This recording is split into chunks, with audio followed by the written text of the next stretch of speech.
નમસ્કાર મિત્રો, સ્વાગત છે તમારું અમારી ટચ ગુજરાત યુટ્યુબ ચેનલના એક નવા વિડીયોમાં। તો ચાલો આવી ગયા છે શિક્ષકો માટે સારા સમાચાર, કેમ કે આજે પરમાનન્ટ જે મિત્રો ભરતી થવાની છે, સાથે સાથે જે કરારવાળી ભરતી થાય છે એ મુદ્દે હવે મિત્રો આંદોલનો છે એ વધી ગયા છે, જેના કારણે સરકાર છે એ કંઈક નિર્ણય લઈ શકે છે। હવે શું સરકાર મોટો મિત્રો જે ફરી છે એ નિર્ણય લઈ શકે છે, કઈ ફેરફાર કરી શકે છે? જો તમામ ઉમેદવારો માટે મિત્રો મહત્વની અપડેટ છે એ ખાસ વિડીયોને અંત સુધી નિહાળશો।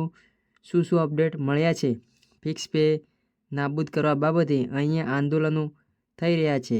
હવે થોડી ચર્ચા કરીએ કે શું અપડેટ મળ્યા છે, એના ઉપર થોડી વિગતવાર જે ચર્ચા કરવાના છીએ। તો વિડીયોના અંત સુધી નિહાળજો। વિડીયો ગમે તો લાઈક અને ચેનલને સબસ્ક્રાઈબ કરવાનું ના ભૂલતા। તો ચાલો આગળ વધીએ।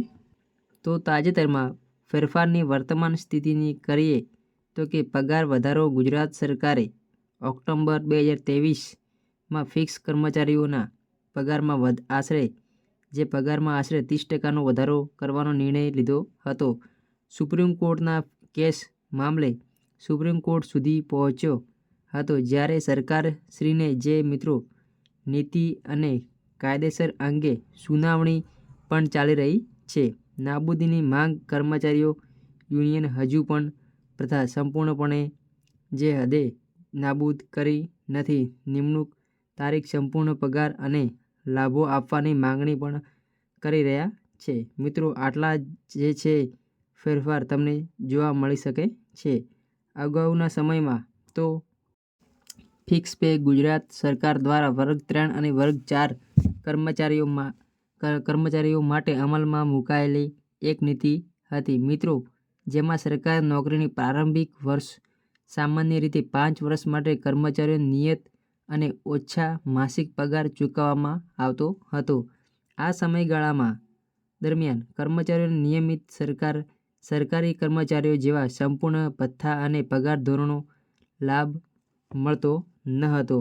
આ નીતિનો મુખ્ય હેતુ સરકાર ખર્ચમાં ઘટાડો કરવાનો હતો, જો કે આ નીતિ કર્મચારી સંગઠનો દ્વારા ભારે વિરોધ કરવામાં આવ્યો હતો, જેમણે સમાન કામ અને સમાન વેતનમાં સિદ્ધાંત આધારે આ પ્રથા નાબૂદ કરવાની માંગ કરી હતી। તો મિત્રો ભારે માંગ ઉઠી રહી છે। ફિક્સ પે પ્રથાનો ભારે વિરોધ જોવા મળ્યો છે। છેલ્લા ઘણા વખતે ફિક્સ પે જે 65માં હટાવવા માટે માંગ કરવામાં આવી રહી છે। મહત્વની વાત એ છે કે રાજ્ય સરકાર ગુજરાતમાં સૌથી ઓછું ફિક્સ વેતન આપવામાં આવી રહ્યું છે કે તમે જોઈ રહ્યા છો કે જે એક ભારતમાં કે જે રાજ્યો છે જેમાં ગુજરાત છે પ્રથમ સ્થાને છે, જેમાં જે ફિક્સ પે ઉપર જે કરાર ઉપર છે એ ભરતી વધુ ચાલુ છે। મિત્રો જોવાનું એટલું જ રહેશે કે ટૂંક સમયમાં સરકાર શું નિર્ણય લેશે। નવા લેટેસ્ટ નવા ન્યૂઝ જાણવા અમારી ચેનલને સબસ્ક્રાઈબ કરજો, વિડીયો ગમે તો લાઈક કરજો અને હા, વિડીયોને વધુમાં વધુ શેર કરવાનું ના ભૂલતા। જય હિન્દ, જય ભારત, જય વંદે માતરમ।